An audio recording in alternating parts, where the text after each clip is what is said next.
Hello, this is Dr. Nelson with Chapter 11. The next week, three things happened. First, Miss Smith spent most of each day either sleeping or staring dully into space. On Monday, she made meals for us but did nothing else. On Tuesday, she didn't even get out of bed. I watched her cooking on the range enough to understand how it worked, so I fed Jamie and me.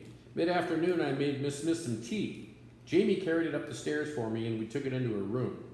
She lay on her side, awake but staring at nothing.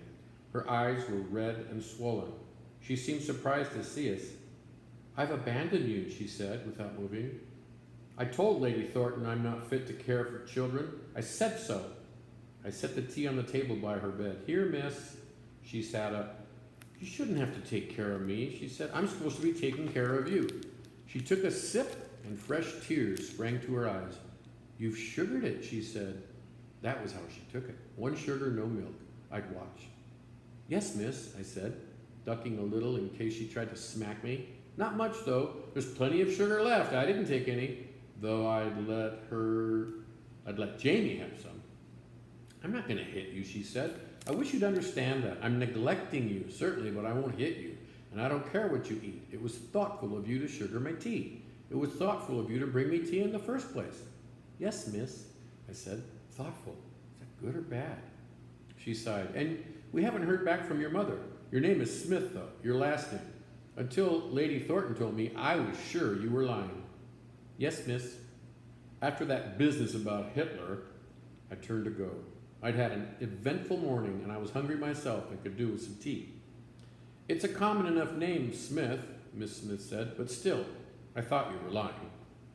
She stayed in bed even after she finished the tea. I let Jamie rummage through the cupboard and eat anything he liked, and I did too, though I was pretty sure I'd get in trouble for it later on. I let Jamie skip his bath, but I took an extra long one with hot water so deep my legs floated. I pulled the sheets off the bed so it wouldn't matter that Jamie had wet them the night before, and we slept fine. In the morning, Miss Smith got up, her frizzy hair a yellow cloud around her head. "I'll try to do better," she said. "Yesterday was about Becky. I'll do better today." I shrugged. "I can take care of Jamie." "Probably," Miss Smith said, "but somebody ought to take care of you." That was the first thing. The second was that the Royal Air Force built an airfield across the road from Butter's pasture. It went up completely in 3 days. Landing strip, huts, everything. Jamie, fascinated, kept sneaking over to watch until the officer marched him back to Miss Smith with his hand around Jamie's neck. "Keep him home, ma'am," he said. "No civilians on the airfield." The third thing is that Billy White went back to London. Jamie fussed about missing Billy and his friends, but I didn't know how to find them. I wasn't going to walk the countryside in a blind search. I got in the hang of crutches quick, so walking was easy, but I enjoyed having Jamie to myself. We were spending our days outside. There was a building in the garden called a stable that Becky's horses used to live in, and sometimes we played there, but mostly we were in Butter's field, which I loved. On Thursday, all three of us walked into town because we'd finally eaten up most of the food. The first thing we saw was Billy White with his mother and his sisters waiting at the station for the train. "Billy!" Jamie shouted. He ran up to Billy's family and grinned at them. "Where are you staying? I'm not far." Billy said, "Mum's come to take us. We're going home."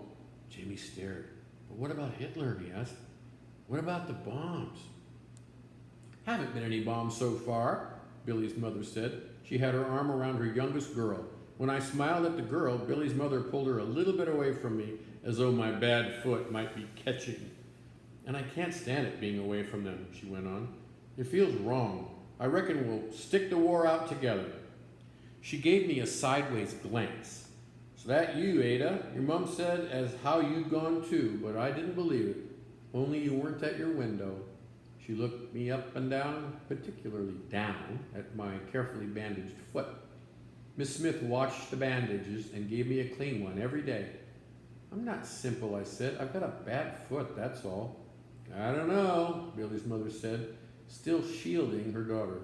"Your man, I've written to her," Miss Smith said, coming up behind us, "but perhaps you could take a message to her too." "The doctor says," "I hate it here," Billy interrupted. "He said the people that took us, they're mean as a bunch of starved cats." "I hate it here too," Jamie said. He turned to Miss Smith. Can I go home? Will you take us home? Miss Smith shook her head, smiling as though Jamie were making a joke. I've never been to London, she said. I wouldn't know where to go. Home, Jamie insisted. Where's Stephen? I asked. Billy's mom scowled. He won't come, she said. Thinks he's important, he does. She gave me another odd look. I'm surprised to see you out with ordinary people. I thought they'd put you in an asylum. From the tone of her voice, it was clear she thought I should be locked away. The disgust in it stunned me. For years, I'd waved to Billy's mother out my window, and she always waved back. I thought she was a nice person. I thought she liked me. Clearly, she did not. I did not know what to say. I didn't even know where to look. Susan's hand touched my shoulder, and I turned a little so that I could see the edge of her skirt. I couldn't stand looking at Billy's mother anymore. The train came up, and Billy's mother herded her children toward it. Jamie began to howl. Take me with you!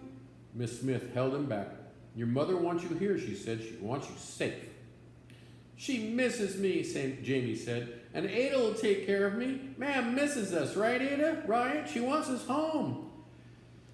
I swallowed. Maybe. After all, with me gone, she didn't have anybody to fix her tea. Maybe she'd be happy to see me now that I could walk, especially with the crutches. Maybe she'd wonder why she never thought of crutches herself. Maybe she'd see I wasn't simple. Or maybe I was. Maybe there was a reason they kept me shut up in one room. A wave of dizziness swept me. Think of butter, I told myself desperately. Think of riding butter. Meanwhile, Jamie's screams increased. He kicked Mrs. Smith hard and tried to yank himself out of her grasp. Billy, he shouted, take me with you. I want to go. I want to go home. Miss Smith held on to him until the train had gone. I hate you, Jamie sobbed, flailing his arms and legs. I hate you, I want to go home. Miss Smith grabbed him by the wrist and hauled him down the street in stony-faced silence. Come along, Ada, she snapped without looking back. Jamie continued to sob. Snot ran down his chin. I hate you, he howled. I hate you. Trouble? Asked a calm voice. I looked up. It was the Iron Woman, the one who put us in her automobile, and by her side, herself in miniature, an iron-faced girl, one of the bright girls in ribbons who had served us tea. To my surprise, Miss Smith rolled her eyes and shook her head, as though all of Jamie's yelling hadn't bothered her a bit. It's only a tantrum, she said. He saw his friend leave. The Iron Woman turned on Jamie. Stop screaming, she said crisply. Stop it this instant. You'll frighten the horses. Jamie stopped. He looked around. What horses? The Iron Woman said. It's a figure of speech.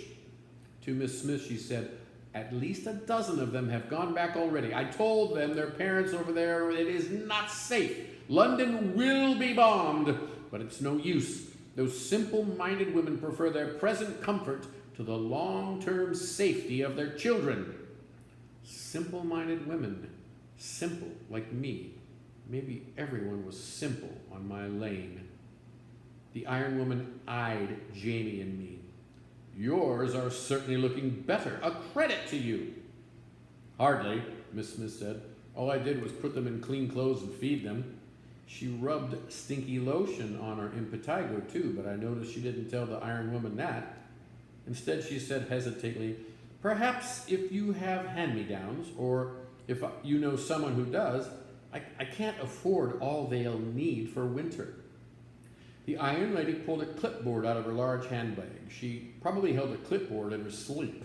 Of course, she said, writing something down. I'm organizing a used clothing collection in town. We don't expect you to be able to cover clothing out of the allowance. They were supposed to bring their own. Well, never mind. They should have come with more than they did, obviously. Her iron-faced daughter was staring at my bandaged foot. I leaned close and whispered, it just happened yesterday. I got stepped on by a pony. The girl's eyes narrowed. She whispered back, that's an awful lie. I said, we have too got a pony. She said, it doesn't hurt that much when a pony steps on you. I've been stepped on dozens of times. Well, she had me there. I didn't know what to say, so I stuck my tongue out at her. She bared her teeth in response like a tiger. Core. Meanwhile, Miss Smith was saying, "What allowance?" It turned out she was getting paid for taking us in 19 shillings a week, nearly a whole pound. If she hadn't been rich before, she was now. I let out a deep breath. I could quit worrying about what my shoe had cost and how much food we ate. Ma'am didn't earn anything like 19 shillings a week. Jamie and I could eat all we wanted on 19 shillings a week. I can't believe you didn't know that, the Iron Woman said. Surely I explained. Oh, Miss Smith said with a little laugh. I wasn't listening to a word you said. As we continued down the street, Jamie subdued but still whimpering, I said, "That's £3, 16 shillings a month, miss. You could take more of us in and get rich." Miss Smith scowled. Thank God I'm not reduced to that. Here ends chapter 11.